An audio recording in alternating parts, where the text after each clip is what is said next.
I paid $175 for this dresser, which is either a bold investment or a stupid gamble.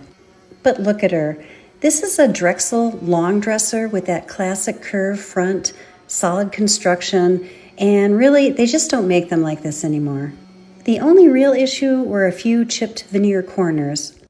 Nothing dramatic, just enough to need some 2-part hardening Bondo to rebuild those edges. After that, I jumped into sanding the drawer fronts very carefully because veneer edges are not forgiving if you get a little too confident with the sander. Then I moved to the top, which took a minute. I started with 120 grit to break through the old finish and worked my way up to 220 to smooth everything out. It's one of those steps that's not glamorous, but it makes or breaks your finish. Once everything felt complete, I wiped it all down with a damp cloth to get rid of the dust. Next up, pre-stain wood conditioner on the drawers I sanded. If you've ever had a blotchy stain, you already know why this step is a non-negotiable.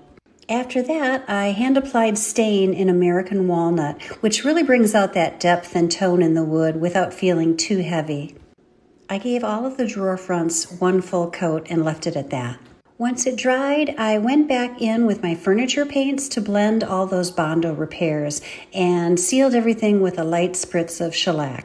And to wrap up the day, I soaked all the original brass hardware in vinegar and baking soda, then followed it up with brass polish to bring it back to life. Then I added pre-stained wood conditioner to the top and the 3 drawers I hadn't got to yet, just to keep everything nice and even before staining. While that sat, I scuff sanded the sides, gave the inside a very needed deep clean, and replaced 2 drawer tabs so everything would slide smoothly again. Then it was time for stain, hand applying American Walnut in small sections and coming back with long, even wipes so nothing gets blotchy. I pulled out a gel stain for the sides to warm them up a bit and help them better match the tone of the top while everything dried. Then I came back and gave the top a light sanding and applied a wipe-on polyurethane.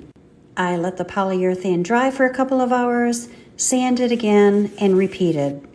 In total, I gave it 3 coats for a smooth, durable finish. I could tell the drawers were in great shape under that old liner, so I removed all of it, every painstaking inch, and gave everything a thorough wipe down. And here is the final result. It's such a stately piece, and that walnut tone turned out beautifully. The top is smooth, even, and honestly worth every second of sanding. I'm not completely in love with how the sides took the color, but it does give a little contrast. I ended up listing it for $525, and I had an offer within 24 hours. This is exactly why I look for pieces like this. Ones with classic or mid-century modern lines, solid wood, and neutral tones that work in almost any space. Those are the ones that sell fast. My name is Meg, and I show you practical tips for refinishing and flipping furniture. Be sure to hit the follow button for more.